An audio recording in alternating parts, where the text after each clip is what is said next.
Olá, muito bom dia para você que está ligado na programação do SBT. Agora você está local. Isso significa que a gente vai ver as notícias que mexem com a nossa vida. É o noticiário com um olhar brasiliense. Meu nome é Felipe Malta. Se você não me conhece, muito prazer. E para você que está aqui todos os dias, eu te agradeço mais uma vez por escolher o nosso canal e o nosso jeito de fazer jornalismo responsável sem jamais perder o otimismo.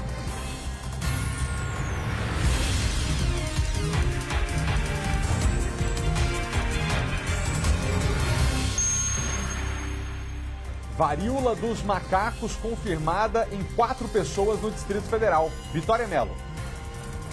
Eles têm entre 20 e 39 anos de idade e são homens. Eles estão em isolamento domiciliar e passam bem. A Secretaria de Saúde ainda investiga outros 3 casos suspeitos da doença. Felipe, já a gente traz todos os detalhes. Obrigado, Vic. A festa de 105 anos de idade de um tenente-coronel ex-combatente da Segunda Guerra Mundial. Maicon Leão. Exatamente, Malta, o tenente-coronel Nestor da Silva, que hoje completa 105 anos, como você bem disse, um veterano de guerra e que, inclusive, sobreviveu também a 2 vezes da Covid-19. A gente vai conversar com ele daqui a pouco, que é um exemplo. O Exército Brasileiro preparou uma festa de aniversário e tudo foi surpresa, viu? Meu Deus, e nós prestaremos aqui a nossa homenagem, né? Uma pessoa que chega a 105 anos de idade merece a nossa reverência. E mais, o Ministério Público propõe acordo para não denunciar o homem que agrediu um adolescente numa quadra de esportes no Núcleo Bandeirante. Kátia Gomes. Exatamente, Malta. O Ministério Público sugeriu que o agressor cumpra 100 horas de serviço na administração da Candangolândia. Daqui a pouquinho eu volto ao vivo com a mãe da vítima para dar mais detalhes dessa decisão. Obrigado, Kátia. Até já. Seja muito bem-vindo. Você que está em casa, agora 11 horas e 41 minutos, nós estamos ao vivo e o nosso jornal já começou. Um militar do Exército, o tenente-coronel Nestor da Silva, completa 105 anos nesta quarta-feira, dia 13 de julho. Amigos, familiares e companheiros de farda foram até lá fazer uma festa surpresa para esse homem que é um ex-combatente, um combatente que sobreviveu à Segunda Guerra Mundial. O Maicon Leão foi até lá acompanhar essa celebração e fala com a gente agora. Maicon, boa tarde para você. Sobreviveu à guerra, mais recentemente sobreviveu 2 vezes à Covid-19. Este homem quer viver. Exatamente, Malta, e foi uma festa daquela surpresa, com direito à banda do Exército para comemorar o aniversário. Todo mundo aqui no prédio apareceu justamente nas janelas para acompanhar e cantar esses parabéns do nosso tenente-coronel Nestor da Silva, que está aqui ao meu lado, justamente para comemorar esses 105 anos. A gente está ao vivo agora para o SBT. Me conta uma coisa, qual que é o segredo para a gente conseguir chegar nessa idade, coronel? O segredo é tomar um cálicezinho de pinga às 11 horas antes do almoço. Tem hora certinha, então? Tem. E é pouquinho, não pode repetir. É só um pouquinho, não é para beber demais, é aquela receitinha. É, isso aí abre o apetite. Abrindo o apetite, você se movimenta. É andar o máximo possível, para exercitar a musculatura da perna, e ler continuadamente o noticiário a fim de que o camarada não fique fora da situação que nós vivemos, não só no Brasil, como no mundo inteiro. O segredo é não ficar parado, continuar bem informado, ou seja, se manter ativo. Isso, atividade geral do corpo. E agora conta um segredo pra gente. A gente está hoje comemorando o aniversário do senhor. O senhor estava esperando essa festona? Não, festona não. Eu estava esperando uma festinha como das outras vezes. Essa é a terceira. Agora o Exército tomou por conta dele para fazer a festa. Foi uma festa que todo mundo ficou feliz? Ah, mas é bom, né? Nossa Senhora. O aniversário dele, mas todo mundo ganha? Todo mundo ganha. Coronel, a gente estava emocionado com a história, Malta, inclusive para quem está em casa, agora até deu uma esvaziada, porque a festa foi um pouco antes, mas vários militares fizeram questão de vir aqui realmente prestar suas homenagens. Generais estiveram aqui justamente para ressaltar a importância do Coronel Nestor para o Exército Brasileiro. O senhor enfrentou a Segunda Guerra Mundial, participou de todas as batalhas? Participei. Comandei 18 patrulhas, que é uma das ações de guerra mais perigosas, porque à noite o inimigo está onde a gente não sabe. E a gente tem que descobrir o inimigo dentro da noite e preparar para enfrentá-lo também à noite. Como é que foi para o senhor essa passagem pela guerra? Olha, foi uma passagem de alguma maneira muito boa, vamos dizer, porque graças a Deus eu fui muito considerado em todas as ações de combate que eu tomei parte. E essa medalha aqui, quer dizer, é a maior medalha do Exército Brasileiro em guerra. Chama-se Cruz de Combate de Primeira Classe, que quer dizer destaque individual em combate. E assim foi. A minha vida foi durante a guerra toda uma surpresa para mim, e eu aceitando tudo a minha maneira. Não dava nem para ensinar a alguém alguma coisa. Eu mesmo criava minhas ideias, porque nem sempre tudo dá igualzinho como a gente aprende no Exército. Malta, para a gente ter uma noção da importância do Coronel Nestor na guerra, ele saiu daqui do Brasil como segundo sargento e voltou como segundo tenente. São quase 5 promoções. Depois que cheguei no Brasil, ainda fiz o curso da Escola Militar da Cruz Negra. Ressaltando, é importante continuar estudando, se dedicando. Continuar para poder seguir carreira, senão eu ficaria por ali. Segundo tenente, primeiro tenente no máximo. Fez questão de chegar até tenente-coronel. O tenente-coronel E agora, daqui para frente, só parou porque tinha que parar, mas a gente percebe que saiu da ativa, foi para reserva, mas isso não significou ficar parado em casa. Não, continuou ativamente. Mais 20 anos ainda, depois. Gosta de trabalhar? Gosto.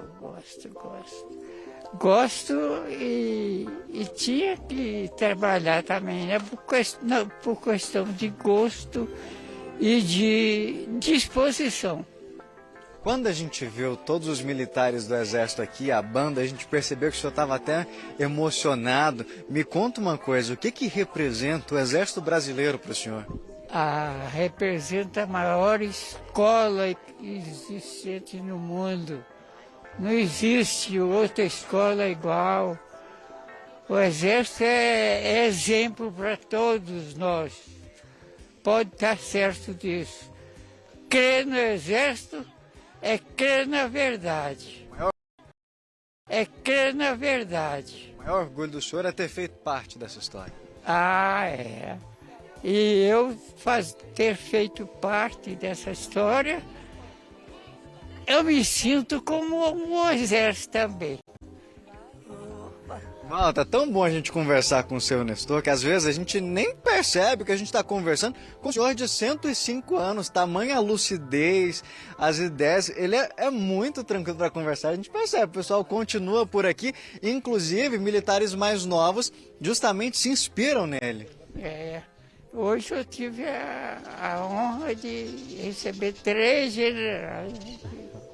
E, inclusive, aqui ao vivo a gente vê alguns soldados prestando a continência para o senhor. Para quem não conhece, não entende, a continência é um ato de respeito que os militares prestam aos superiores. E ele está recebendo aqui agora, ao vivo, no nosso SBT Brasília. Mais uma vez, parabéns, viu? Eu que agradeço a você a paciência de estar conversando comigo aqui sobre a guerra. A gente que agradece, certeza que quem está em casa está muito feliz com essas informações, com esse conhecimento e também com a esperança que a gente tem com a conversa como o senhor vê alguém com 105 anos tão lúcido, né, Malta? Eu estou aqui segurando a emoção de verdade, Maicon, porque testemunhar um homem chegar aos 105 anos de idade com essa lucidez, com essa simpatia, é realmente muito emocionante. Deixa eu aproveitar que existe um militar aí perto de você e transmita essa nossa pergunta, como é para eles estarem diante de um exemplo do Exército, de um exemplo de vida que hoje está no... Como é que? Centenário... Eu nem sei dizer. É o aniversário 105. Tentei aqui fazer... Malta, eu também não sei nem como que a gente fala. Vamos até quebrar um protocolo, a gente sabe que tem, claro, questões de hierarquia, mas só pra gente conversar, como é que é pra vocês estarem perto de um exemplo como esse? A gente tá falando de um homem centenário. Muito nascimento, né? Muito gratificante. Demais isso, né? E pro senhor, como é que é estar ao lado e ver? É um exemplo, né? Para mim é uma emoção muito grande estar perto de um herói, um verdadeiro herói do Brasil, que representa o nosso Brasil de forma correta. E eu, como sou entusiasta da Segunda Guerra, para mim sempre estar perto do senhor Nestor, eu fico assim, tremendo. É uma emoção e assim, é bom a gente ver o respeito e o carinho que tem por todo mundo, porque na hora que a gente estava tendo os parabéns aqui, até o pessoal de cima fez questão de descer para vir prestar as homenagens para ele. Sim, é muito bonito isso, né? Eu acho que a cada dia está crescendo o reconhecimento da FEB, né? Principalmente hoje com as novas gerações. Isso é importante, sim, né? Então, a gente que faz parte de encenação, reencenação e leva essa mensagem para o público, né? A gente vê que cada dia mais as pessoas estão aderindo, e principalmente os mais jovens, né? Isso eu acho que é muito importante. É a história do Brasil que não pode ser esquecida, né? A cobra continua fumando. Malta, exatamente, o que a gente estava percebendo que ele fala é exatamente isso. Principalmente os mais novos ficam encantados até mesmo em ouvir as histórias que o senhor Nestor vai contando pra gente desse momento da guerra. Ele contou inclusive mais cedo, que a gente vai mostrar no SBT Brasília, segunda edição, ele falando como é que foi o momento da promoção, que veio por telefone. Sim, muito bacana essas histórias, e ele conta pra quem chegar aqui e tiver tempo, ele conta, viu? Maicon, era mais fácil do que eu imaginava. Eu pesquisei aqui na internet, é o 105º aniversário. Me confundi aqui na numeração, mas agora está dito corretamente. Queria que a gente terminasse essa participação ao vivo pedindo que você desse a palavra ao seu Nestor e que ele deixasse uma mensagem para os mais jovens, como eu, assim como você, que a gente precisa de disposição para enfrentar as batalhas da vida com a mesma coragem que ele enfrentou. O que ele tem a dizer para a gente? Seu Nestor, nosso apresentador Felipe Malta está pedindo para o senhor deixar uma mensagem para quem está em casa, até mesmo de esperança. O que o senhor tem a dizer para essa turma mais nova, que a gente tem muita coisa para enfrentar pela frente? O que o senhor tem a dizer para essas pessoas? Eu quero dizer que a mocidade hoje está bem diferente da mocidade do meu tempo, porque nós fazíamos questão de ser exemplo. E hoje a mocidade está meio deixada, assim, não está dando os valores que devem ser dados a determinadas ações. E assim, mas então eu dou um quinal neles para dizer que eles devem seguir o exemplo dos brasileiros, principalmente olhando o Exército, que tem muito exemplo ali dentro do Exército que não é visto e nem percebido por outros, por essa mocidade. Então, para frente, com o Brasil no coração e objetivos, botar esse país entre um dos melhores do mundo, que já somos. Obrigado, viu, Coronel? Parabéns mais uma vez e que venha 105, 106, quem sabe até 110 anos pra gente comemorar, né, Malta? Em certos aspectos a gente tem que concordar com o seu Nestor. A gente precisa não fazer uma crítica que dura a nossa juventude, até porque tem tanta coisa boa chegando por aí, mas quando ele diz que a gente precisa continuar tendo atenção às coisas que realmente importam na vida, deixar para trás tudo que é muito supérfluo, esse consumismo exagerado, essa falta de vontade de ser exemplo para as pessoas, a gente precisa se inspirar em pessoas assim, falar, olha, pode ser que eu viva muito tempo, e durante toda a minha jornada aqui na Terra, eu quero ser exemplo para os demais, né? Porque é coletivamente que a gente transforma o nosso país e, por tabela, o mundo inteiro. Então, eu vou terminar essa participação, até divide tela, por gentileza, diretor, 50-50 aqui, para eu poder fazer bonitinho, igual o militar ali das Forças Armadas fez com o seu Nestor. Você consegue? Aqui, ó. Obrigado, diga a ele que eu também prestei uma continência ao vivo, em respeito e homenagem aos 105 anos do seu Nestor. Muito obrigado, Maicon, valeu. Que coisa, gente, você já pensou? 105 anos de idade? Muito bom. 5 para meio-dia. Vocês lembram do caso de um adolescente que foi espancado numa quadra de esportes por um adulto no Núcleo Bandeirante? Esse fato foi em abril desse ano, tomou repercussão nacional porque as imagens são fortíssimas. A novidade que nós temos para te contar é que o Ministério Público propôs um acordo para não denunciar o Vitor de Sales Batista, o homem que agrediu esse adolescente, salvo engano, 14 anos de idade.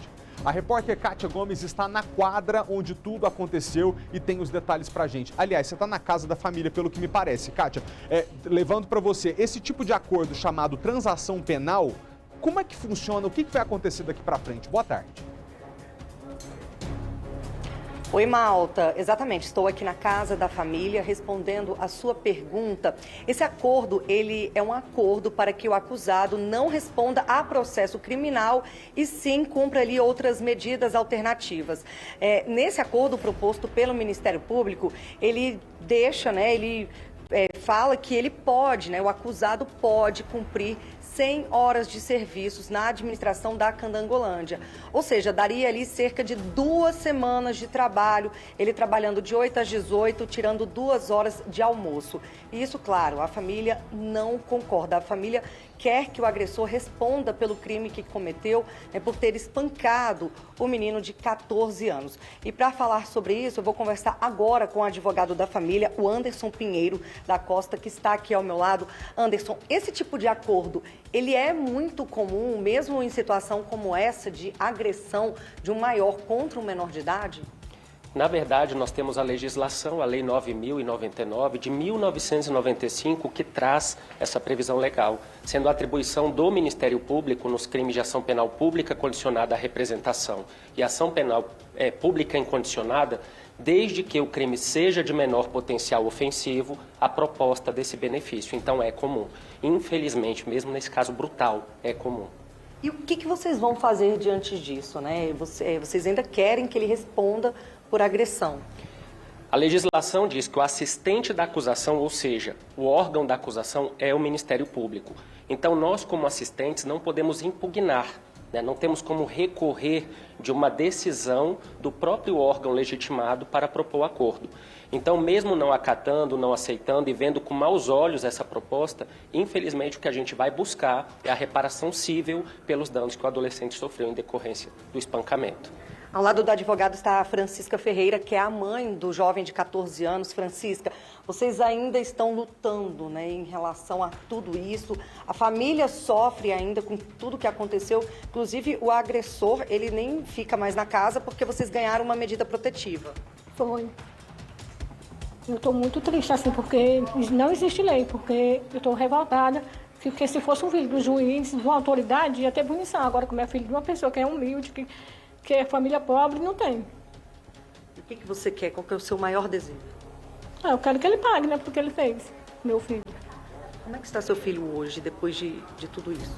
Ele está mais revoltado em casa, mais revoltado, está mais agitado. Ele já tem problema, né? Ele já tinha esse problema, agora ficou pior. E eu também fiquei, porque eu só vivo triste, só vivo chorando. Não sou mais a mesma pessoa como eu era.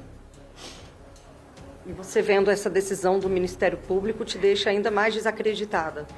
Me deixa mais desacreditada, porque não tem lei. A lei é do lado de quem está errado, porque meu filho e eu, minha mãe, aqui a gente não faz mal a ninguém, a gente não é ameaça para ninguém. Desde que aconteceu, seu filho não tem mais saído de casa, não vai mais para a quadra brincar? Como é que tem sido a rotina dele? Ele não tem, assim, a mente, né, ele não fica com medo, assim. Quem fica preocupado é eu, que sou a mãe dele, né, que se entende mais das coisas. Ele não entende muito, porque ele tem esse problema de hiperatividade, a mente dele é como se fosse de criança. Ele sempre foi assim. Nunca mais ele voltou aqui, o agressor? Não. Mas vocês ficam com medo? Eu fico com medo, né? Porque não existe lei para essas coisas. A lei só é do lado de quem está errado, das pessoas que acertam. Eu queria saber se fosse com o filho de um juiz, de um delegado, de um deputado, se sair impune aí. Mas como é filho de uma pessoa que é humilde, que não apresenta ameaça para ninguém, porque eu moro com minha mãe, meu filho, e a gente não faz mal a ninguém, a gente não é ameaça para ninguém. Os vizinhos que ameaçaram ele, né? Eu mesmo, da parte da minha família, da família do meu ex-marido, do pai do meu filho, nunca a gente ameaçou a família dele, nem ninguém, porque eu nem vejo esse povo aí, eu nem falo com eles, eu nem vejo eles. Entendi. Para você, então, cumprir 100 horas de serviço na administração é muito pouco. É muito pouco, né? É muito pouco. Infelizmente não tem lei para essa atitude maior, né? Só tem lei para, como eu já falei, eu queria saber se fosse com o filho de um rico, de uma autoridade aí. Doutor Anderson, então o que vocês podem fazer para ajudar a família é isso, entrar com um processo civil para tentar de uma outra forma fazer com que ele pague pelo crime? Sim, também mobilizar, né, os deputados, mobilizar o Congresso para que a lei mude. A gente tem hoje uma proteção especial da mulher quando é vítima de violência doméstica familiar, em que o próprio STJ e a legislação impedem esse tipo de benefício, ainda que a lesão seja leve. Agora, quando é uma criança e um adolescente, o tratamento não é o mesmo. Né? Num período em que a gente teve, inclusive, uma qualificadora no crime de homicídio, tornando um crime hediondo quando a morte ocorre sendo o menor de 14 anos, em decorrência da criança, o Henry Borel, né, que foi assassinado pelo padrinho, pelo padrasto e pela mãe. Então houve uma mobilização para alterar a questão do crime de homicídio. Então no crime de lesão corporal, que é um crime grave, a gente tem que se mobilizar para que isso mude, para que o adolescente e a criança tenham essa proteção especial. Infelizmente a gente tem o ECA, que traz uma proteção, mas na esfera penal essa proteção ainda peca bastante. Então a nossa luta é pela mudança legislativa para que haja efetivamente a proteção da integridade física e da saúde também da criança e do adolescente. O adolescente, ele sofre ainda, né, com tudo isso. A mãe até falou que eles estão aguardando tratamento psicológico e psiquiátrico para ele, que ele ainda não conseguiu começar esse tratamento. Então, causou um trauma em toda a família. De certo, o adolescente ele já tem TDAH, ele é diagnosticado, né, em decorrência das agressões, o trauma, né, a dor psicológica se tornou enorme, imensurável, e sim, ficaram muitas sequelas, principalmente de ordem psicológica. Então, a mãe que tem que trabalhar e sustentar a família tem medo de sair e deixar o filho sozinho, deixar o próprio filho brincar. Enquanto uma criança, um adolescente de desenvolvimento, ele tem direito a sair com os amigos, a ir à rua, até mesmo à quadra onde ele foi espancado, né, que é aqui perto, a quadra de futebol. Então ele tem essa vontade, ele tem esse desejo. E é complicado para a mãe impedi-lo, mas ela tem tentado, né, se mobilizar para fazer a proteção dele, mesmo tendo medo do agressor retornar. Deixa eu te perguntar, em relação a essa decisão do Ministério Público, né, ele fez essa proposta, como é que vai funcionar agora? Cabe ao agressor aceitar? Qual que é o próximo passo depois que o Ministério Público fez essa proposta? Na verdade, o promotor fez a proposta, o agressor já peticionou nos autos concordando. Né? Até porque a gente sabe que com esse benefício ele não responde processo criminal, ele se mantém primário, com bons antecedentes. Então o TCO é arquivado, não chega nem a haver processo criminal. Então, como dito, é um benefício para ele e ele aceitou. Então agora cabe ao juiz homologar para que ele dê início ao cumprimento do benefício, né, que são pouco mais de 2 semanas de cumprimento na administração da Candangolândia, de prestação de serviço. Então fica como se ele nunca tivesse cometido nenhum crime, né? A ficha dele fica limpa. Exato, a ficha fica limpa. O único óbice legal é que ele não pode fazer jus ao mesmo benefício nos próximos 5 anos, caso ele venha cometer um novo crime de igual natureza. Então, o único óbice legal é esse, é impedir um novo benefício nesse período, né, de 5 anos, mas criminalmente a ficha dele fica intacta, primariedade, bons antecedentes. Esse benefício é chamado de despenalizador, ou seja, não há possibilidade de ter uma pena, visto que sequer ele passa por um processo criminal. Tá certo, então. Doutor, muito obrigada. Malta, você tem mais alguma dúvida, alguma pergunta para o advogado da família? Ele esclareceu muito bem, Kátia. A gente fica só lamentando mesmo, porque a severidade das agressões que a gente testemunhou no vídeo e as consequências dela depois para esse adolescente, para a família toda, me parecem muito grandes para que uma pessoa simplesmente possa prestar poucos dias de serviço comunitário e saia como se nada tivesse acontecido. Se existe algo que nos conforta, é o fato de que ele não poderá repetir a agressão que cometeu, senão perderá direito a esse benefício. Pelo menos pelos próximos 5 anos, essa família poderá, teoricamente, dormir em paz de que esse menino não vai ser agredido pelo Vitor outra vez. Agora, que é uma punição muito branda, é uma punição muito branda. Foi uma agressão muito covarde? Foi muito covarde. Obrigado, viu, Kátia? Um incêndio atingiu um prédio da Asa Norte ontem, terça-feira. O susto foi grande, viu? Um andaime utilizado na obra serviu para resgatar as vítimas. Eu nunca tinha visto. Era uma labareda de fogo. Aquela entrada inteira ficou vermelha. Rodrigo tem uma sala comercial no edifício e estava trabalhando na hora do incêndio, que começou na portaria. O prédio fica no bloco D da quadra 111 Norte e passa por reforma. Quem estava por aqui chegou a usar esta estrutura da obra como escada para sair do prédio, que além do subsolo tem térreo, sobreloja e segundo andar. Moradores contaram que na segunda-feira perceberam um cheiro forte de produto eletrônico queimando. Chegaram a procurar de onde vinha esse odor, mas não conseguiram identificar.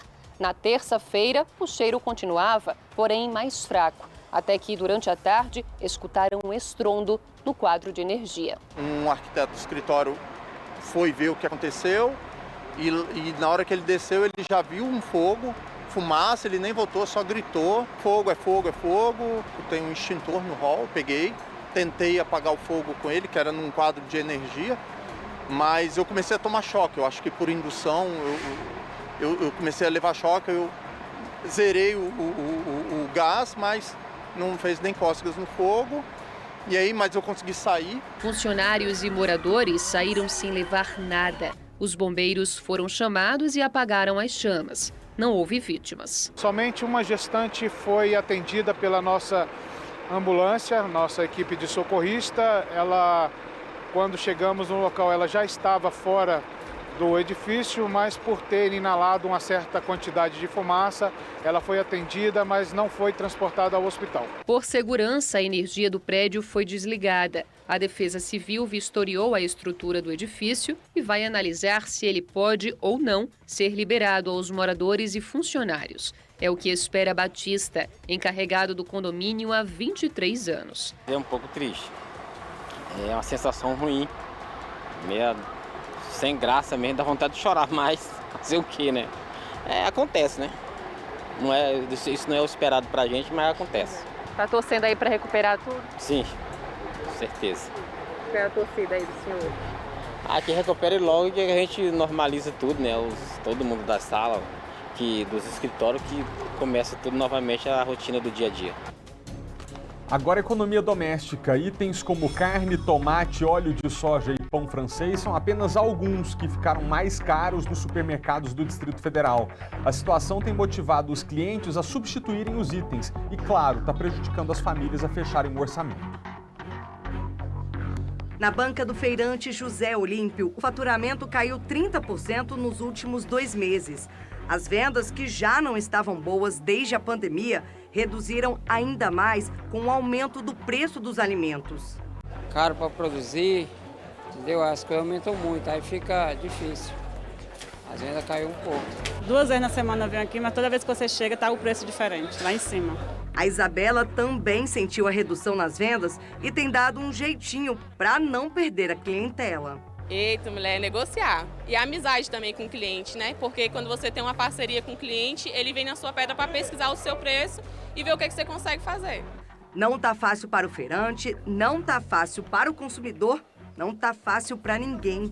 Os preços dos alimentos foram os principais impulsionadores da inflação no mês de abril.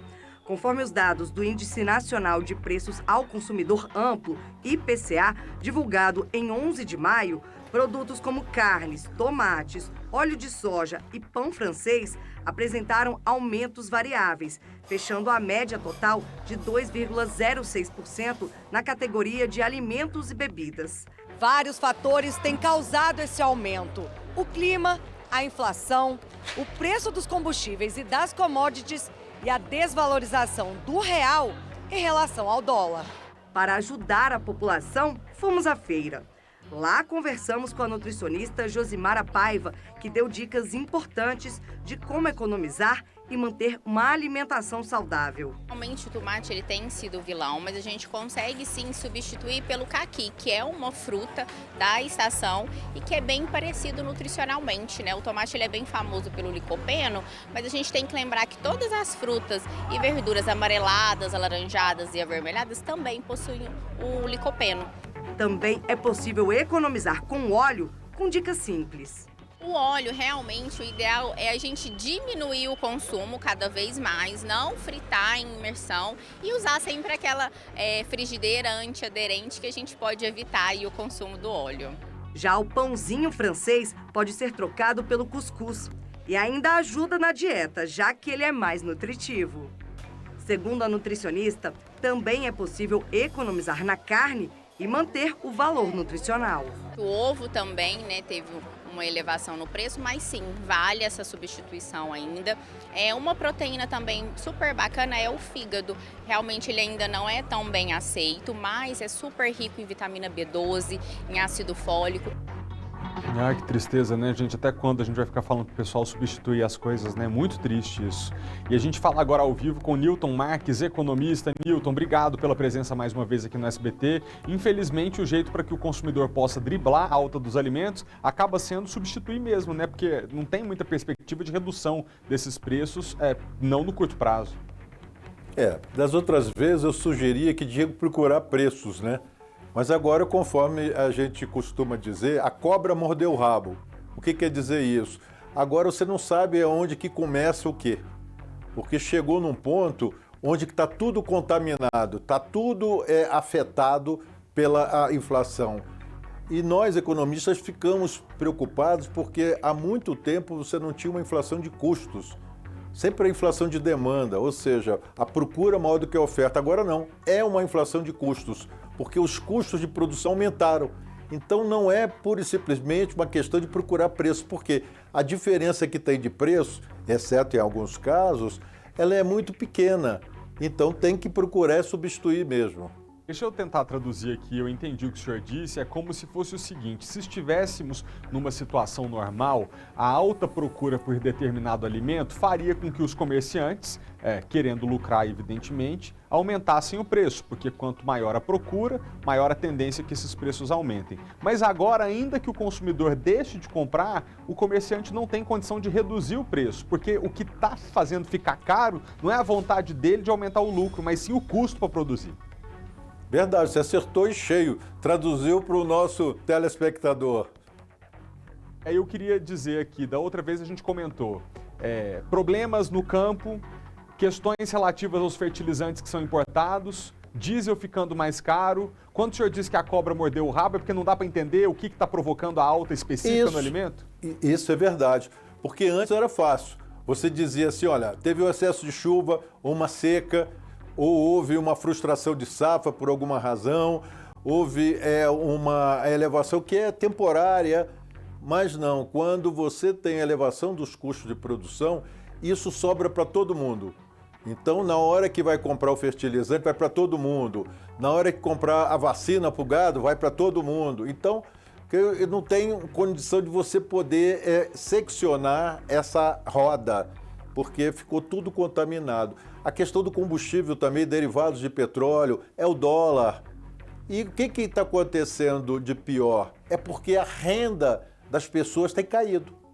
Então, é uma situação pior dos mundos, porque há uma tendência de que haja uma recessão generalizada. Você imagina, você tem um fenômeno que nós chamamos de estagflação. É estagnação com inflação. Esse é o pior dos mundos. Segura só um pouquinho, por gentileza, Nilton, enquanto a gente vê mais uma reportagem. A crise econômica vem provocando aumento na oferta de produtos que antes, atenção você de casa, eram rejeitados pelo consumidor. Por exemplo, pé de frango. O preço tem disparado, inclusive a venda tem disparado nos açougues e nos mercados. E os nutricionistas alertam que nem sempre a necessidade de proteína e outros nutrientes ao organismo é atendida por produtos assim.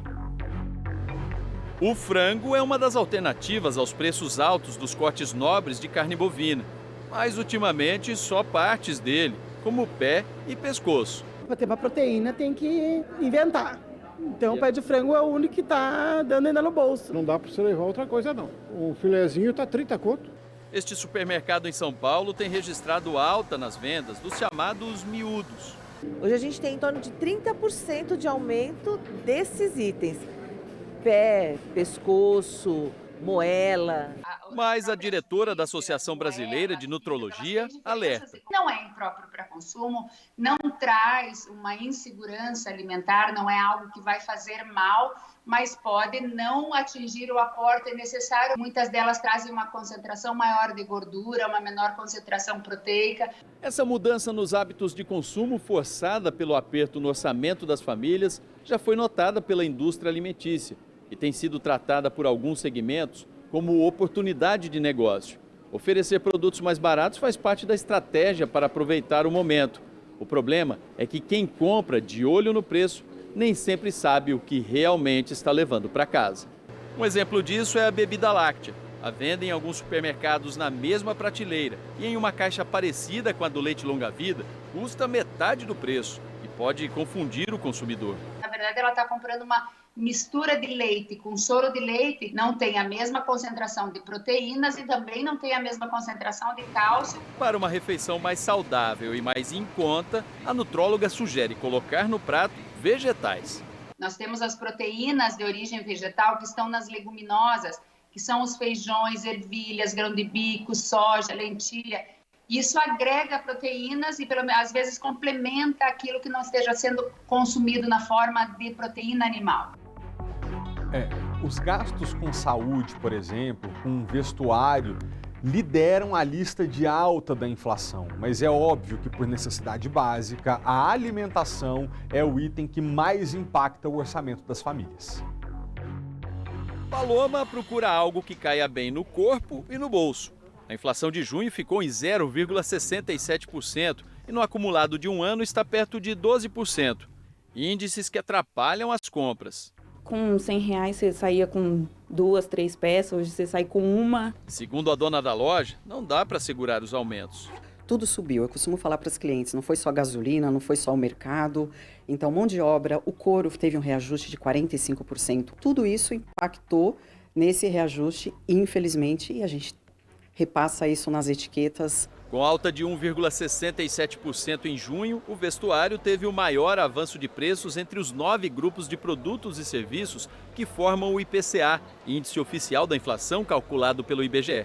Na sequência vieram saúde e cuidados pessoais. Alessandra paga uma parte do plano oferecido pela empresa e sentiu o aumento. Cada consulta que nós passamos, tanto em pronto-socorro quanto quando precisa fazer exames laboratoriais, tudo. É um absurdo, está pesando e muito no nosso orçamento. Ir ao supermercado, à feira livre ou comer fora de casa também exigiram um gasto maior do consumidor. Embora em junho o grupo Alimentação e Bebidas tenha registrado reajuste abaixo de outros itens, segundo os pesquisadores do IBGE, foi o que mais pesou para as famílias. Este economista da Fundação Getúlio Vargas concorda. O item de alimentação é o item mais importante na cesta de consumo das famílias. Então, cada família vai ter sua inflação, que pode ser muito maior. E aí, a alimentação acaba sendo um grande vilão. No grupo transporte, o quarto de maior alta na lista de junho, o diesel seguiu com o custo acelerado, enquanto a gasolina reduziu a margem. Mas a pesquisa ainda não refletiu a recente redução do ICMS sobre os combustíveis nos estados. O cenário ainda é de juros e dólar altos e de impacto da guerra da Ucrânia sobre os preços. Por isso, o consumidor precisa continuar atento. A ferramenta para as famílias é a pesquisa, é a comparação, porque nesse cenário de alta inflação geralmente tem muita variação de preços. Nilton, deixa eu terminar esclarecendo o ponto final dessa reportagem que a gente viu. A última pesquisa de inflação não refletiu o teto de 18% no ICMS incidido sobre a gasolina. Não teve muito impacto no diesel, embora a gente saiba que tudo no Brasil é transportado por caminhão, logo precisa de diesel. O senhor acredita que a queda no preço da gasolina, em função da redução da tributação, pode impactar e melhorar a vida da gente, diminuindo o custo das coisas essenciais na prateleira? Claro. Não só isso, mas também a redução da conta de energia elétrica, porque também o ICMS também está nesse projeto, nessa aprovação da lei. Agora, uma outra coisa que eu queria falar, que eu não consegui falar antes, é que quando eu falo que a renda cai, as pessoas tendem a o quê? Se endividar. E os juros estão altíssimos, eles estão astronômicos. Então, a situação é muito ruim, porque tem gente que já está comprometido com o endividamento, não consegue comprar o alimento e nem consegue comprar remédio e até mesmo as roupas. Então, é uma situação muito preocupante que há muito tempo não se via aqui e em outros lugares também. Mas aqui é mais grave, porque aqui a diferença entre a pessoa mais pobre e a pessoa rica é um fosso muito grande. Então, quem está pagando muito pela essa conta é mais pobre, porque está trocando o almoço pela janta. Destacar isso, porque evidentemente que essa é uma crise global, mas quando a gente analisa a crise numa população que historicamente vive uma desigualdade absurda, é óbvio que aqui a pessoa mais pobre vai sentir mais. Em países mais desenvolvidos, é claro que a pessoa mais pobre também está tendo dificuldade para fechar as contas, mas pela rede de proteção social que existe nos países mais desenvolvidos, e dois, pela menor desigualdade econômica, até as coisas chegam mais atenuadas. O brasileiro realmente está passando mais apertado que o resto do mundo. Obrigado, tá, Nilton? Tinha que ser mais rápido também, né? Como é que é? O governo não foi tão rápido o suficiente para deixar essas coisas acontecerem. Isso é que é uma coisa que nós economistas criticamos muito. As políticas públicas tinham que estar, desde a época da pandemia, bem atuantes. E isso, infelizmente, só agora que a gente está vendo alguma melhora para esse auxílio aí para as pessoas mais necessitadas. Pois é, que tomara que a pandemia seja a página virada e que daqui para frente a gente possa falar em sair do buraco, né? E realmente retomar a economia e a qualidade de vida para tanta gente que está precisando. Obrigado mais uma vez pela presença do senhor, até a próxima. Agora, varíola dos macacos. São 4 casos da doença confirmados no Distrito Federal. A Vitória Mello tem as informações pra gente. Vicky, boa tarde para você. Oi, Felipe, boa tarde a você, boa tarde a todos. De acordo com a Secretaria de Saúde, todos os pacientes são homens com idades entre 20 e 39 anos de idade. Eles passam bem, né? Estão em isolamento domiciliar. Essa informação foi confirmada ontem pelo Ministério da Saúde. Então, como você disse, agora são 4 casos confirmados de varíola dos macacos aqui no DF. Os infectados estão sendo monitorados pela Vigilância Epidemiológica e a Secretaria de Saúde ainda investiga outros 3 casos suspeitos da doença. Ontem mesmo, a Secretaria de Saúde informou, para tranquilizar a população, que não há transmissão comunitária de varíola dos macacos aqui no Distrito Federal. Mas só para a gente relembrar, né, a doença é transmitida pelo contato próximo com uma pessoa infectada. Então, abraçar, beijar ou até tocar nas feridas de uma pessoa infectada, você também pode pegar, né, a varíola dos macacos. Então, se a pessoa está sentindo uma infecçãozinha de pele, está com os machucadinhos, principalmente se viajou nos últimos tempos para o exterior, procure uma unidade de saúde para ter o diagnóstico correto. Felipe. Muito obrigado, Vicky, pelas informações. Agora você de casa, a Sorridentes tem um recado para você. Sempre tive os dentes bem tortos, né? Sempre fui bem tortinho desde criança. Tava sempre de cabeça baixa, mão no rosto, evitando contato com as pessoas. Aí eu vim pra Sorridentes. Conheci o pessoal, eles foram super bacanas. Semana passada chegou o meu alinhador invisível. E eu estou extremamente ansiosa para usar, porque se eu já estou apaixonada pelo meu sorriso agora, imagine depois que eu fizer o tratamento com ele. Sorridentes, sorriso de primeira e de verdade. Que legal, é isso aí. Eu também tô com a Sorridentes porque a cada dia mais pessoas encontram na Sorridentes um novo motivo para sorrir. São mais de 500 clínicas com tudo para você cuidar do seu sorriso. Ortodontia, implante, clínica estética, tem exame também. Na Sorridentes, tudo é de primeira. Equipe qualificada, materiais certificados e tecnologia de ponta. Já são mais de 6 milhões de sorrisos transformados e o próximo pode ser o seu. Basta você agendar uma avaliação no site ou telefone que está aparecendo agora na sua tela. Vamos ver juntos? É sorridentes.com.br ou 0800 729 1714. É isso. Sorridentes é sorriso de primeira e de verdade. A gente vai ter que chamar um breve intervalo, mas antes eu queria ver como é que tá o tempo lá fora. Será que tá frio como estava hoje cedo? Acho que deu uma esquentadinha, né? Dia ensolarado com pouquíssimas nuvens no céu. Desse momento, inclusive, a gente não vê nenhuma. Temperatura agora 23 graus. Ainda tá friozinho. De manhã tava pior. E a umidade relativa do ar 32%. Nosso jornal volta já. Volta ao noticiário, os crimes contra idosos cresceram 129% no Distrito Federal no ano passado. Vamos ver juntos a reportagem. Ela tava batendo na senhora, não tava, vó? Tá. Aonde é que ela batia? Na cabeça. Na cabeça? As marcas na pele fina e sensível não são do tempo, mas da violência. Ela não vai bater mais na senhora, viu, vó? Eu vou cuidar da senhora. Os números da violência contra os idosos no Distrito Federal assustam. Cresceram 129% em 2021. Foram 156 processos envolvendo crimes previstos no Estatuto do Idoso. Em 2020, foram 68. Os dados são do Ministério Público do DF. Hoje nós sabemos que muitas famílias dependem quase que exclusivamente da renda da pessoa idosa.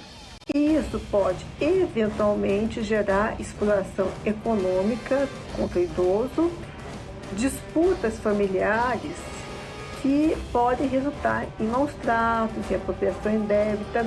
O mapa da violência contra a pessoa idosa no DF também revelou o aumento dos casos de estelionato. Em 2021, foram 37 processos contra 24 no ano anterior. Em março deste ano, a Polícia Civil prendeu uma quadrilha que aplicava esse golpe contra idosos. Nas ligações, os bandidos pediam dinheiro de resgate em troca do familiar, que supostamente teria sido sequestrado. E na maioria das vezes, eles eram agressivos.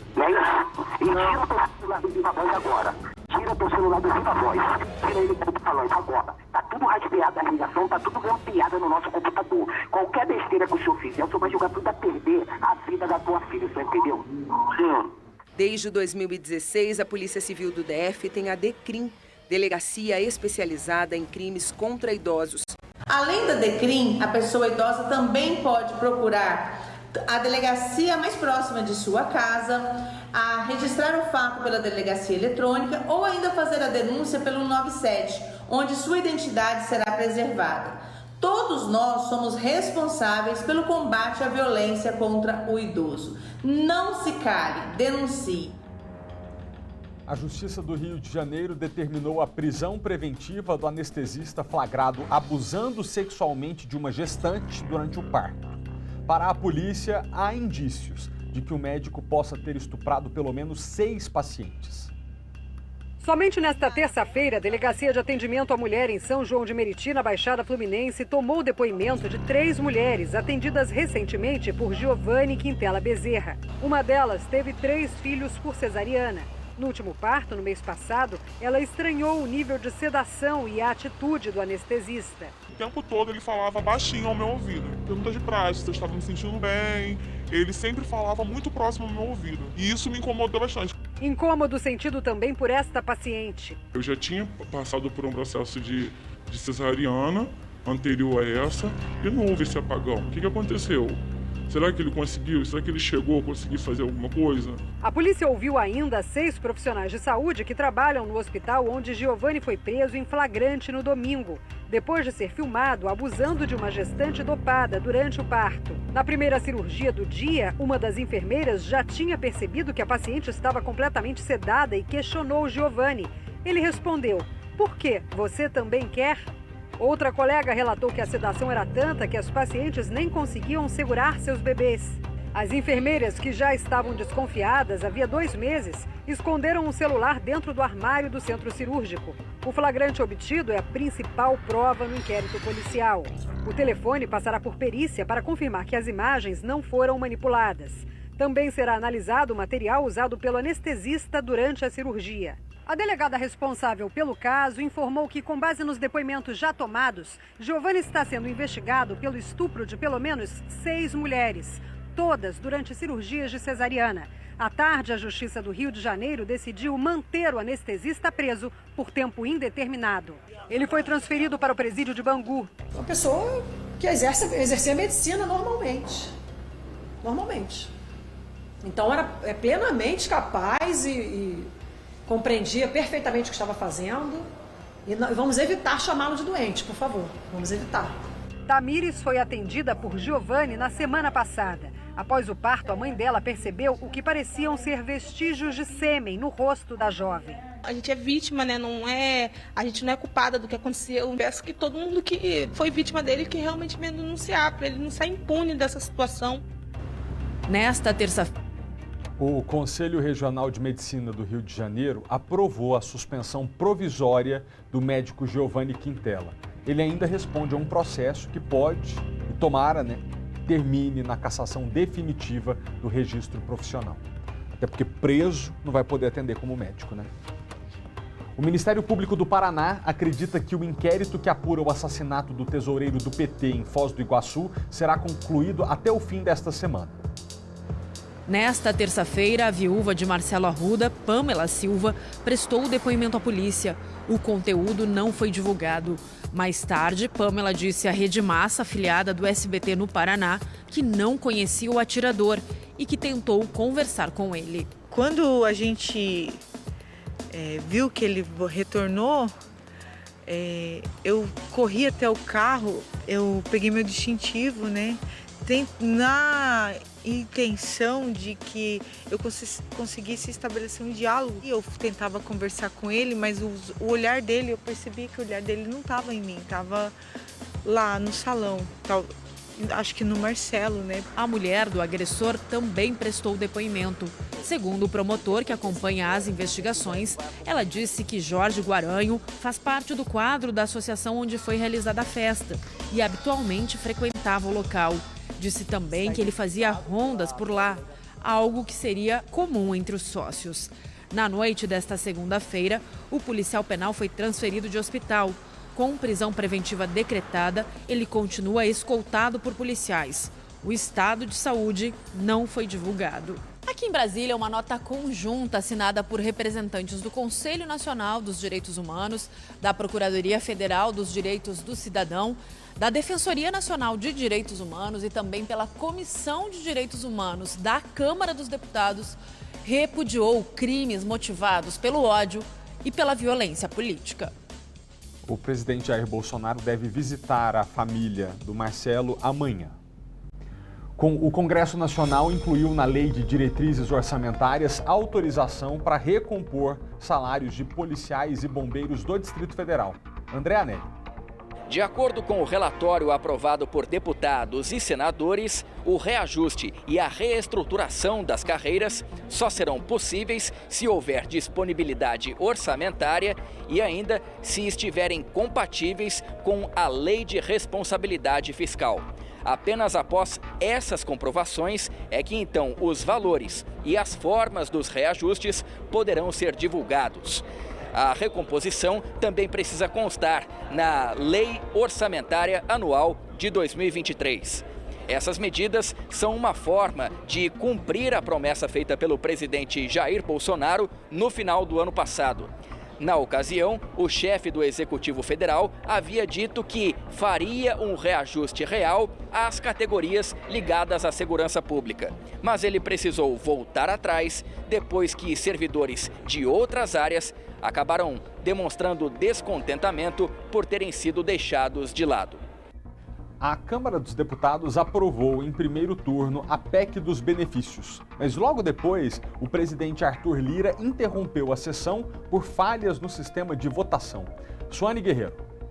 Oi, Malta, muito bom dia para você, para quem nos acompanha. Os deputados aprovaram a PEC dos benefícios em primeiro turno por 393 votos a favor e apenas 14 contrários. Eram necessários no mínimo 308 votos, mas depois disso a sessão foi suspensa porque foi encontrada uma instabilidade no aplicativo por onde os deputados também fazem o registro do voto e por isso o presidente da Câmara, Arthur Lira, suspendeu a sessão. E aí, nesta quarta-feira, serão votados os chamados destaques, que são as propostas de mudança ao texto. Entre esses destaques está um que prevê a retirada do reconhecimento do estado de emergência, mas a base do governo é contrária à retirada desse termo da PEC, que é o que permite a criação de novos auxílios em ano eleitoral. Essa PEC, então, prevê o aumento do Auxílio Brasil de 400 para 600 reais, também dobrar o Vale Gás e criar o auxílio para caminhoneiros e também para os taxistas. Depois dessa votação dos destaques, hoje também está prevista a votação em segundo turno, que é a última votação dessa proposta que muda a Constituição. Depois disso, basta a chamada promulgação, que é uma sessão em que os deputados e os senadores se reúnem e que deve ocorrer ainda essa semana para que essa PEC, então, passe a valer. Malta, é com você. Obrigado, Suane. O ex-secretário-geral da Câmara Legislativa, Valério Neves Campos, foi preso ontem à tarde. Ele é acusado de encomendar 2 assassinatos em fevereiro de 2020 no município de Cavalcante, em Goiás, fica na Chapada dos Veadeiros. Ele foi preso por agentes da Polícia Civil de Goiás na casa que fica no Lago Sul. E pasmem, quando a polícia chegou, Valério estava escondido no sótão. A Kátia Gomes tem os detalhes desse caso pra gente. Kátia, é com você. Oi, Malta, exatamente. Este crime foi há 2 anos, né? E a polícia até então não tinha certeza de quem tinha sido o autor do crime e até mesmo o mandante deste crime.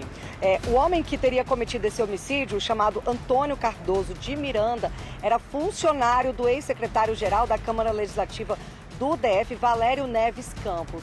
E toda essa briga foi por causa de uma cerca que dividia a fazenda do ex-secretário com de uma mulher. As 2 vítimas eram funcionários ali desta mulher, eles estavam apenas construindo essa cerca, só que o ex-secretário ele não concordava onde esta cerca estava sendo construída. Na opinião dele, a cerca estava invadindo o terreno dele.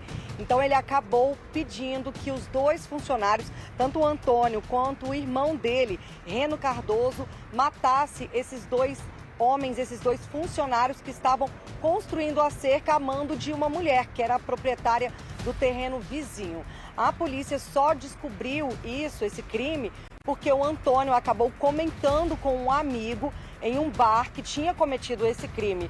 Esse amigo acabou contando para outra pessoa que denunciou o caso para a polícia. Esse caso, inclusive, já tinha sido ali concluído como sem autoria nenhuma. Agora, a polícia conseguiu prender o ex-secretário, o Antônio, já estava preso e o irmão dele, o terceiro envolvido, o Reno, ele está foragido. Vamos ouvir agora a entrevista com o delegado Adriano Jaime, que dá mais detalhes do caso.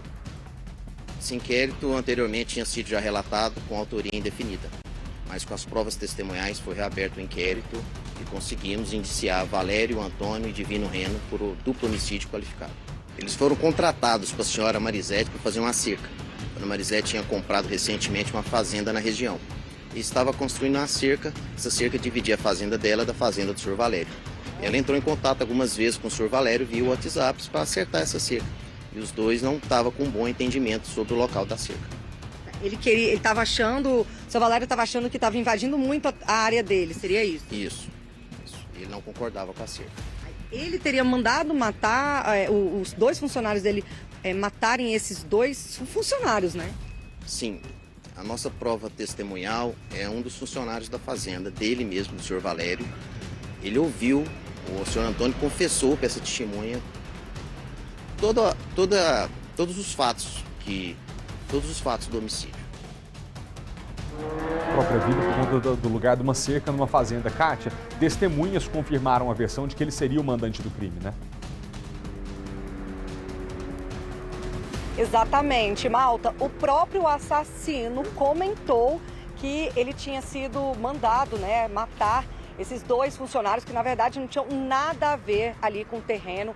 Eles não são proprietários do terreno, eles estavam apenas construindo a cerca a mando da proprietária do terreno. Mesmo assim, o ex-secretário teria mandado matar. Como o delegado disse, essa fazenda ela fica a cerca de 80 quilômetros da delegacia de Cavalcante. Então, o ex-secretário acreditou que não aconteceria nada, que ninguém sentiria falta dessas 2 vítimas. E, de fato, segundo a polícia, a família nem foi na delegacia procurar essas 2 vítimas, né? Então, eram pessoas muito humildes que acabaram sendo assassinadas ali por uma briga, ali, uma disputa de terreno, né? Eles eram apenas funcionários da dona do terreno ao lado, estava apenas cumprindo ordem da dona do terreno, que pediu para construir ali a cerca, dividindo as 2 fazendas, Malta.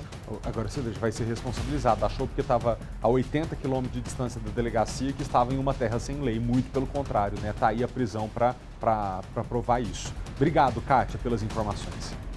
Eu tenho um recado para você que está em casa. Aliás, deixa eu te perguntar, que tal você viajar com tranquilidade agora nesse mês de julho, até com uma graninha a mais no seu bolso? Então, a JA Assessoria pode te dar uma força com isso, viu? Sabe como?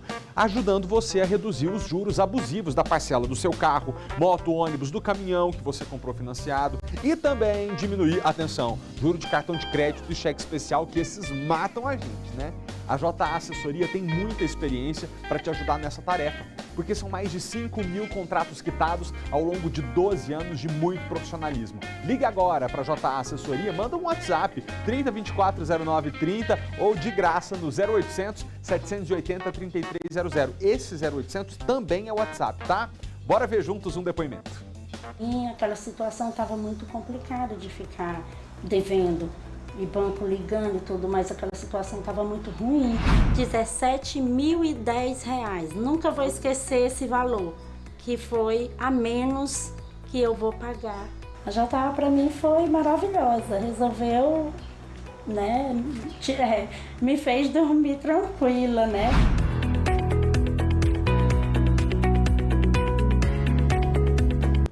E dívida é um negócio que tira o sono da gente, né, dona Erivanda? Que bom que a senhora tá calma e dormindo feliz. 30240930 ou de graça no 0800 780 3300. Aproveite e adicione os números nos seus contatos do WhatsApp, tá? Para você mandar mensagem fácil. Ou acesse jaassessoria.com.br. Lembrando para você que a JA tem sede própria aqui no Distrito Federal, tem filial em Águas Lindas de Goiás, mas atende o Brasil inteiro. Basta ligar de graça no 0800 780 3300. JA Assessoria é compromisso, transparência e pontualidade.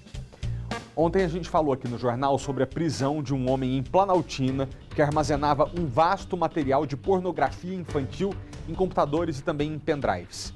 Hoje, a Delegacia de Proteção à Criança e ao Adolescente fez uma operação no mesmo sentido e cumpriu mais 2 mandados de busca e apreensão, dessa vez em Sobradinho e Samambaia.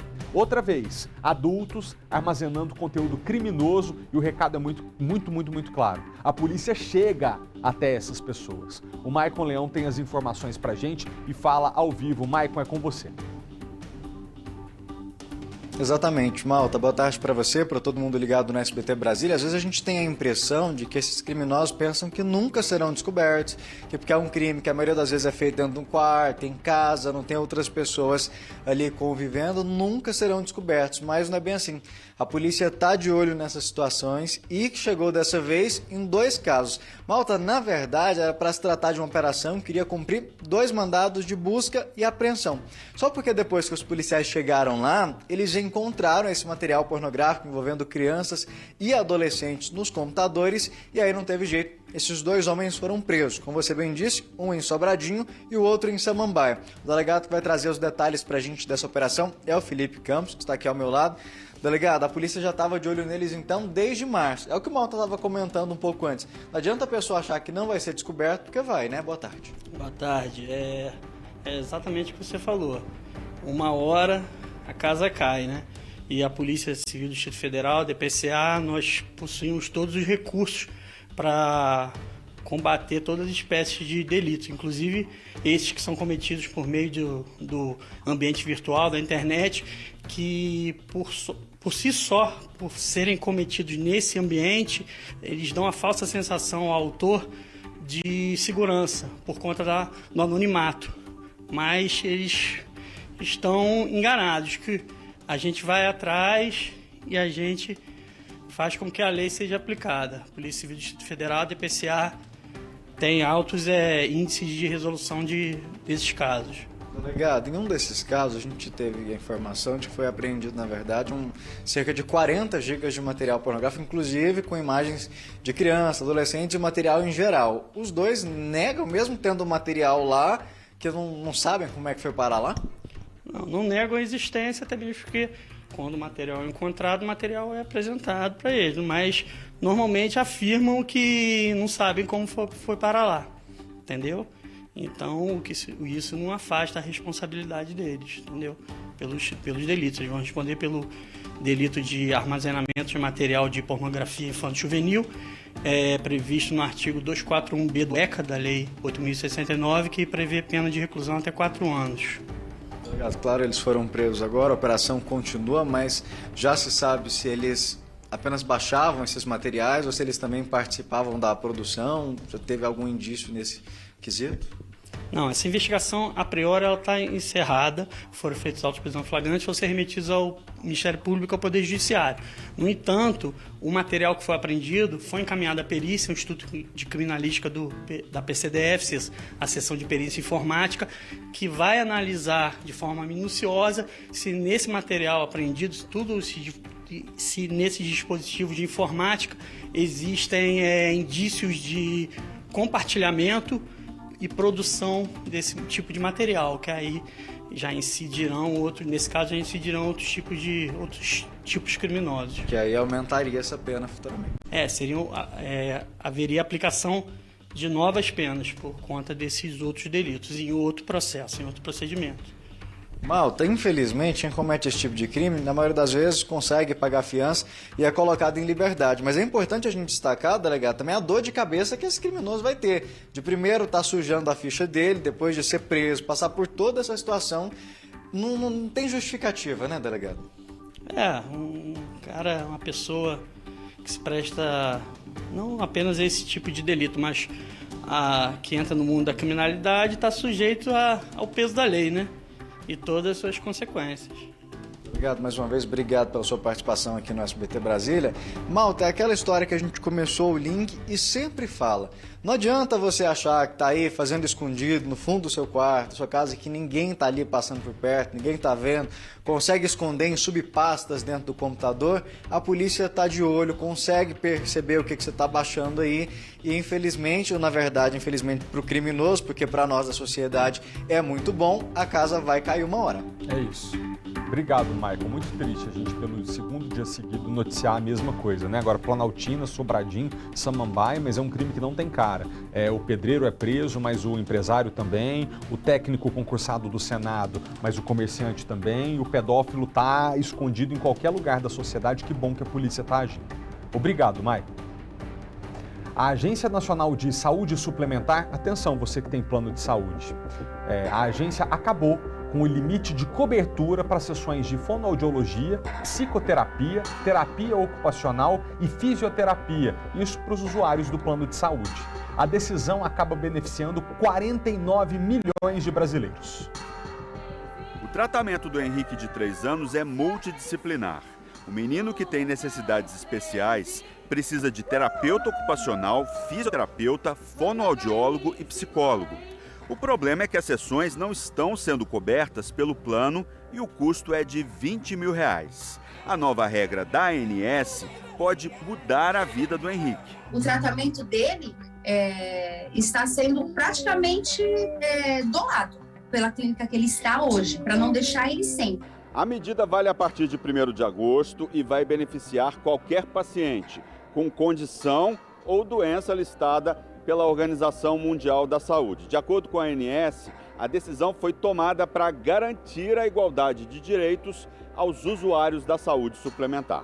Antes da medida, os pacientes tinham direito ao número limitado de sessões definido de acordo com o diagnóstico. Para o tratamento com psicólogos, fonoaudiólogos, fisioterapeutas e terapeutas ocupacionais, é necessário ter a prescrição médica.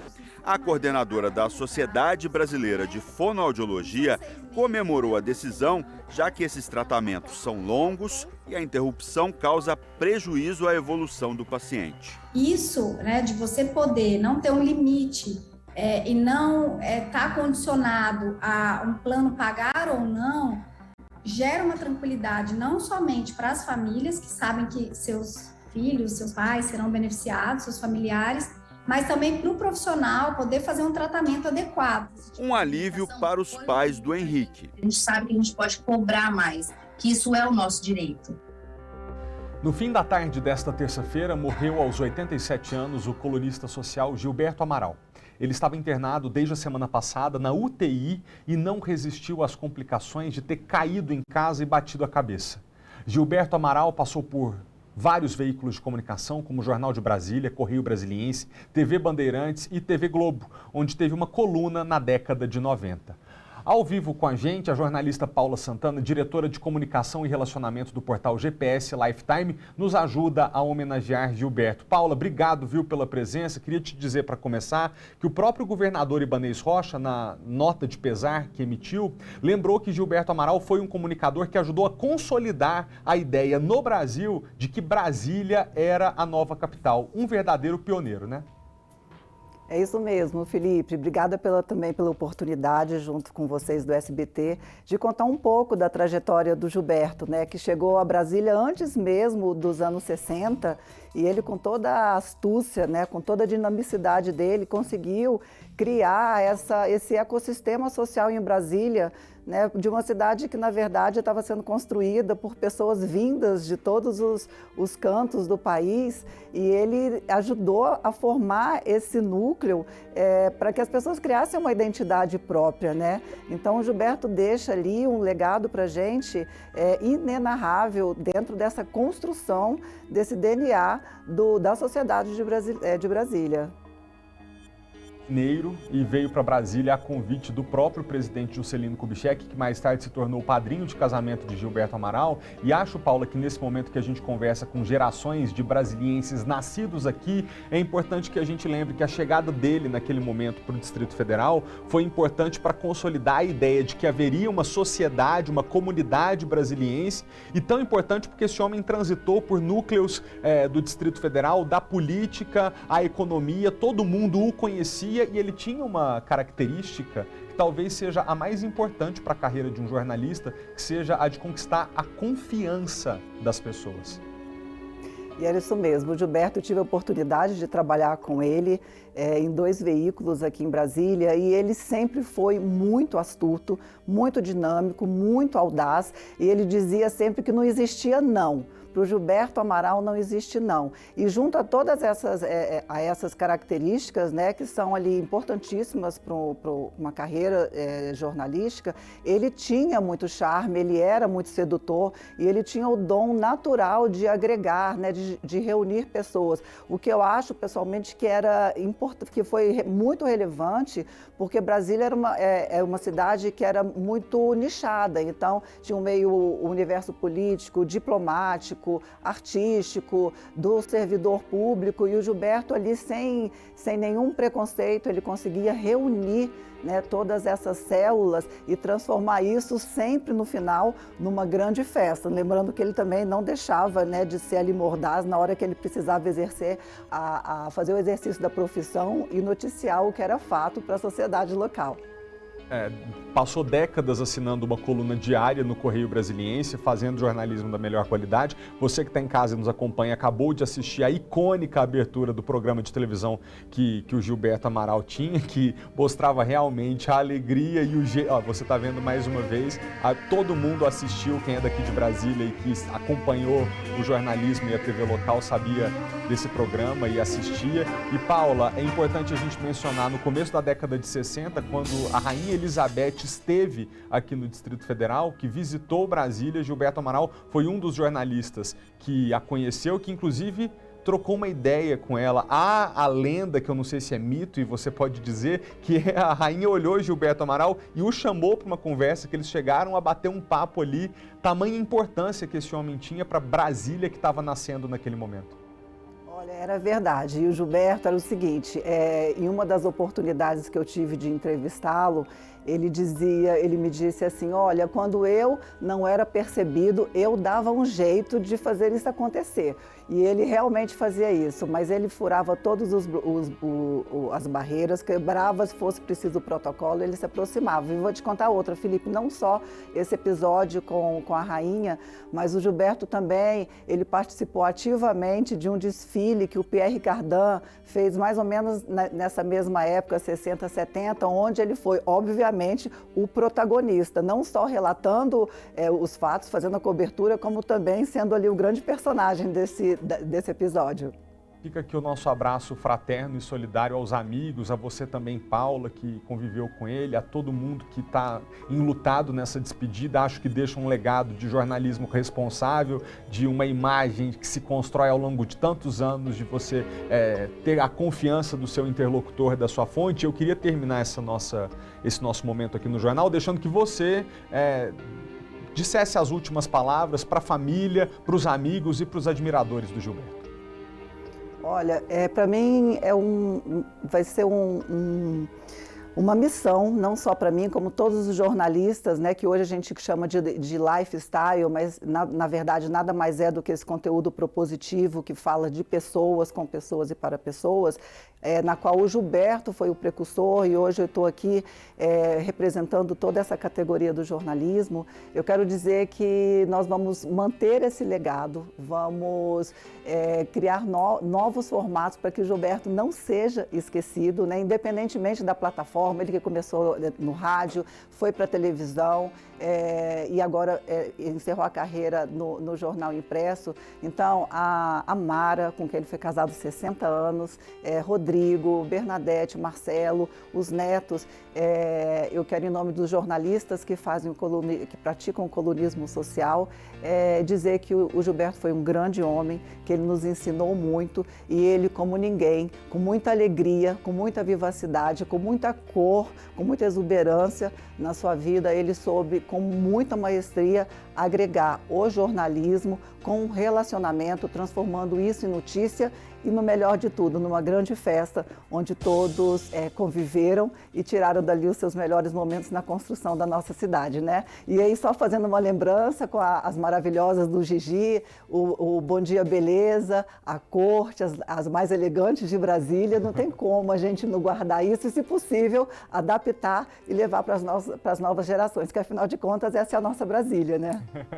Paulo, muito obrigado. Se a missão da vida é a gente angariar bons sentimentos, evoluir como ser humano e conquistar a admiração das pessoas que estão em volta da gente, com certeza ele parte desse plano com a missão muito bem cumprida. Obrigado a você por ter nos ajudado hoje a prestar essa homenagem e até a próxima. Eu que agradeço. Um beijo para todos vocês e para a família do Gilberto também. Fiquem com Deus. Muito obrigado. Você que está em casa, obrigado pela companhia até aqui, mas o nosso jornal não acabou, a gente vai fazer um rápido intervalo e a gente vai voltar para falar sobre o Dia Mundial do Rock, que é hoje, na capital do rock, né? Agora, 1h01, nós estamos ao vivo, segura aí que a gente volta já já.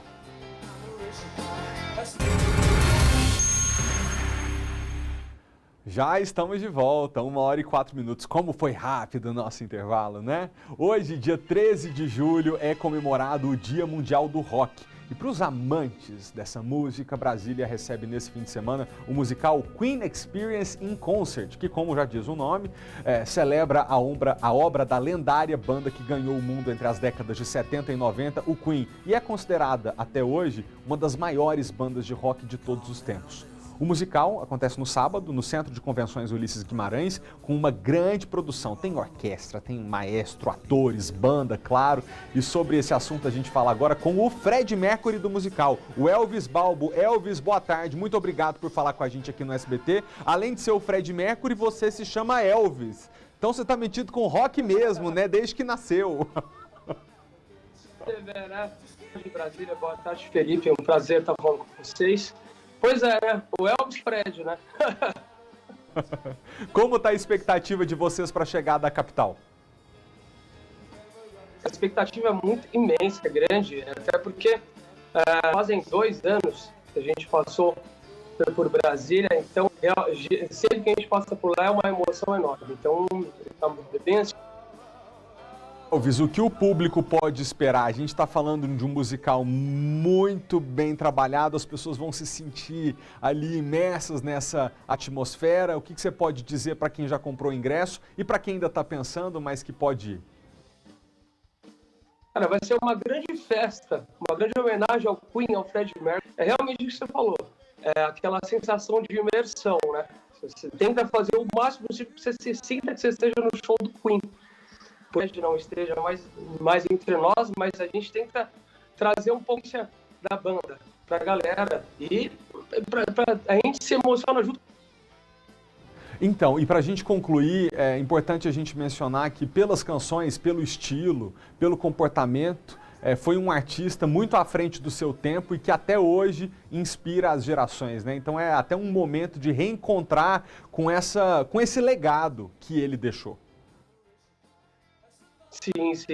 E você falou, um artista muito à frente do seu tempo. Por exemplo, você vai nos shows, tem galera, molecadinha de 3 a 4 de Fred, né? Cantando as músicas. E desde o senhor de idade. Então, abrange todo mundo. E é aquela emoção enorme, né? Coisa é muito prazeroso, muito emocionante e muito desafiante. É um desafio muito grande pra gente. Muito obrigado pela sua presença. Você que está em casa está lendo aqui na tela, ó, Queen Experience in Concert neste sábado, ingressos à venda pelo site ou aplicativo Furando a Fila. Elvis, muito obrigado. Muito obrigado, Felipe. Valeu. E por falar, gente, em Dia do Rock e em Elvis, eu vou pedir para colocar o QR Code aqui do SBT News na tela. Vamos ver juntos aqui, aí você aponta a câmera do seu celular e acessa a sua fonte segura de informação. A repórter Cleide Klock preparou uma reportagem especial sobre um lançamento nos cinemas que tem tudo a ver com o Dia do Rock. O filme Elvis entra em cartaz nessa semana no Brasil, com pré-estreia hoje em alguns cinemas do país. O longa-metragem conta a trajetória de um dos maiores astros do rock de todos os tempos. Um dos atores do filme é Tom Hanks. Para ler essa matéria completa e todas as outras e para assistir o trailer do filme Elvis, entre no portal sbtnews.com.br, a sua fonte segura de informação. Agora sobre saúde. Muitas pessoas que se curaram da Covid-19 estão lidando com sequelas da doença, muitas vezes graves. Um levantamento feito pelo SBT mostrou um aumento de quase 40% nas internações por embolia pulmonar. 20 dias após o teste dar positivo, Janaína já estava aparentemente curada, mas a Covid deixou uma herança. Muito cansada mesmo, muito ofegante, de puxar a respiração, dor nas costas, nessa região, assim, tinha bastante dor. Era a embolia pulmonar, quando um coágulo se instala nos pulmões, impedindo a passagem de sangue. Não foi coincidência, inúmeros estudos já confirmaram a formação de trombos ou coágulos em pacientes de Covid. Em todo o país, aumentou em quase 40% o número de internações por embolia pulmonar entre 2020, quando começou a pandemia, e agora, 2022. Este pneumologista explica que o coronavírus causa uma inflamação nos vasos sanguíneos, que favorece a formação dos coágulos. Os sintomas são, principalmente, falta de ar, dor torácica e também queda de saturação. E se cair essa saturação, tiver juntamente esses sintomas, eu acho que tem que se pensar em embolia. Sim. A vacina reduz a chance de embolia porque protege contra o agravamento dos casos. O tratamento pode levar meses e exige avaliação periódica para acompanhar a evolução da embolia. Isso explica a explosão de mais de 500% nos pedidos de exame nos últimos 2 anos. E como o paciente com Covid pode se prevenir contra a embolia? Uma boa alimentação saudável, muita água, hidratar bastante e não ficar só parado. Muitas vezes a pessoa acha que está com Covid, tem que ficar na cama o tempo todo. Isso vai fazer com que ela fique estática, vai deixar o sangue mais parado ali nas pernas, podendo levar a embolia, a trombose nas pernas e logo embolia pulmonar. No Julho Amarelo, o mês de luta contra as hepatites virais, a baixa vacinação contra a doença preocupa os especialistas. O imunizante contra o tipo B, que é um dos mais agressivos, é oferecido de graça nos postos de saúde. O bebê ainda nem chegou, mas já deve estar orgulhoso da mãe. Agora estou mais aliviada, que eu sei que para minha saúde é a saúde do bebê. A hepatite B, transmitida principalmente pela relação sexual, é considerada uma doença perigosa, como explica esta infectologista do Hospital Emílio Ribas. Na fase aguda, ela até pode levar a óbito. Na fase aguda, a pessoa vai ter aqueles sintomas de mal-estar, coloração amarelada, náusea, vômito, bem típicos de hepatite. Só que depois, muitas pessoas cronificam a doença. Aí que ela fica silenciosa e ela vai se manifestar só quando o fígado já está cirrótico, então quando o fígado já está completamente acometido e com perda da sua função. A vacina, que tem até 100% de eficácia, é a forma mais segura de prevenir a doença, segundo os infectologistas. Mesmo assim, 30% dos brasileiros ainda não estão imunizados contra a hepatite B. Entre as crianças, a baixa adesão preocupa autoridades de saúde. Em 2015, mais de 90% dos bebês com até um mês de vida tomaram a vacina. No ano passado, esse índice não chegou a 65%, de acordo com o Ministério da Saúde. E são exatamente as crianças as principais vítimas da hepatite aguda grave, que surgiu de forma misteriosa em abril deste ano. Já são 10 mortes confirmadas no Brasil, mais da metade de todos os óbitos registrados no mundo. Fausto, que aos 13 anos teve hepatite A, transmitida por água ou alimentos contaminados, admite, não deu a importância que devia à vacina. As da Covid eu tomei todas, sem pestanejar, e acabamos negligenciando as outras. Né? Vai correr para o posto daqui a pouquinho? Daqui a pouco, desligando aqui, eu já estou indo para o posto. Você vê que coisa, né, gente? O SUS realmente é algo da gente admirar. Alguns anos atrás eu precisei viajar e eu tomei aquela vacina da febre amarela, se eu não me engano. Fui ao posto de saúde para tomar essa vacina. Aí a atendente, a agente de saúde que estava lá, viu que eu tinha até esquecido meu cartão de vacina e falou: deixa eu ver o que tem aqui que você pode tomar, que não vai fazer mal, mas que já te protege. Hepatite B foi uma delas. Então, de graça, aproveite para você não adoecer e depois ficar arrependido. A gente vai falar agora do negócio que mais enlouquece as pessoas hoje em dia, que é o excesso de ligação telefônica para venda de produto e serviço. Isso tira a paciência das pessoas. A Anatel e órgãos de defesa do consumidor tentam coibir os abusos, mas as empresas estão sempre dando um jeito de continuar ligando para a gente, infernizando a vida da gente. As ligações começam pela manhã e se repetem. 1, 2... Telefone de novo. Dezenas de vezes todos os dias. Os registros do celular comprovam. Seu Odair já tentou de tudo, mas nada resolve. Quando bloqueia, eles ligam de um outro número. Ações que tanto incomodam partem de bancos, lojas, empresas de cobrança e telemarketing. Hoje em dia, elas são feitas por robôs, uma tecnologia que dribla medidas de restrição a essa prática abusiva. A Agência Nacional de Telecomunicações intensificou a ação junto às operadoras e descobriu números que mostram a extensão desse sistema de chamadas.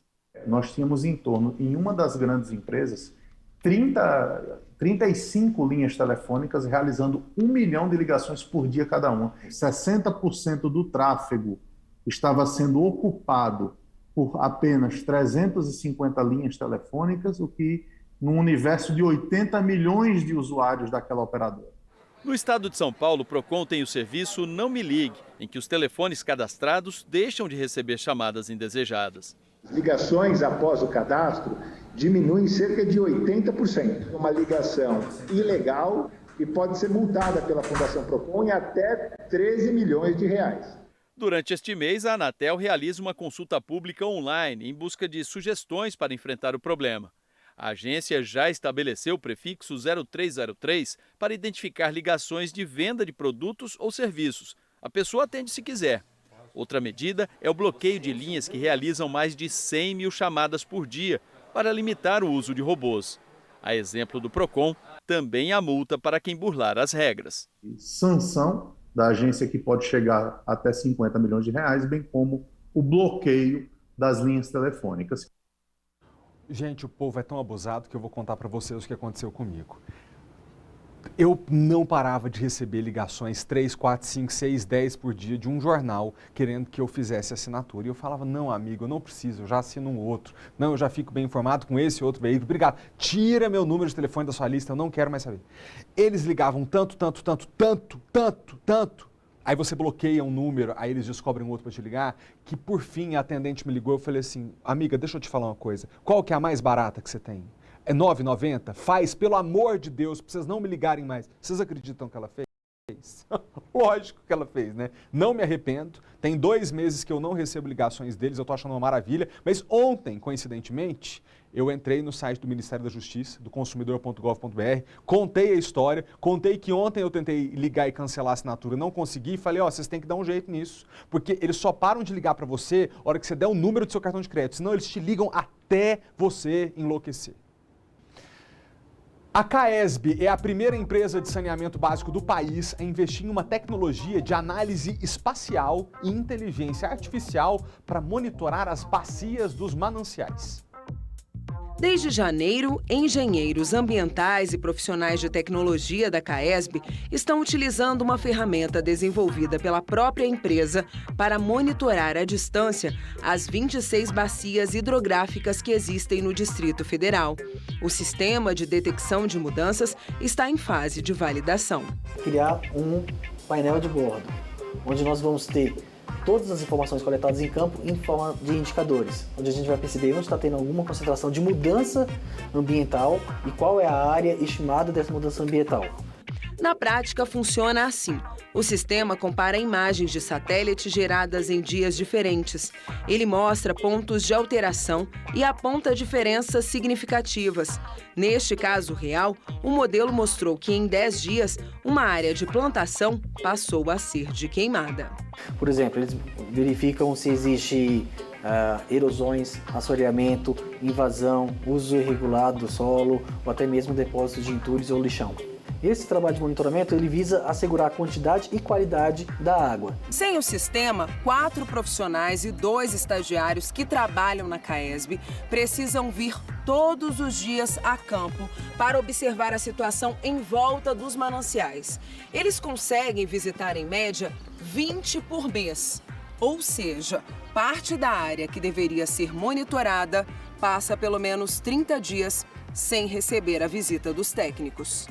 A ideia é que nos próximos 6 meses as visitas em campo sejam guiadas pelo sistema de monitoramento.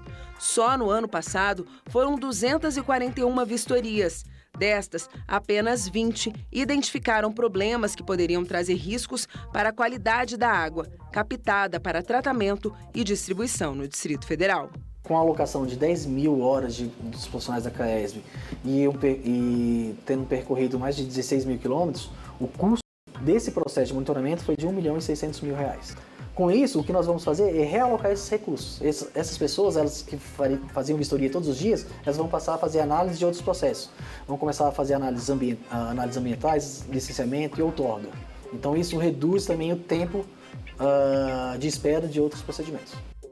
Para terminar a edição de hoje, mandando um abraço muito carinhoso para a Isabel Cristina de Santa Maria, que está com o filho no colo, o Isaac. Ó, ela disse que o garoto agora está de férias e que eles nos assistem todos os dias. Muito legal, ela mandou essa foto para @FelipeMaltaTV. Bora fazer esse desafio, aproveitando que a gente está em julho. Você, pai e mãe que nos acompanha todos os dias, se agora estiver vendo o nosso jornal na companhia dos seus filhos, bota ele no colo, vai para frente da televisão, tira uma foto igual a Isabel fez e manda para @FelipeMaltaTV que a gente tenta colocar no ar, tá? Criançada, fica aqui no SBT durante as férias, hein? Obrigado pela companhia, agora é hora do esporte. Tchau!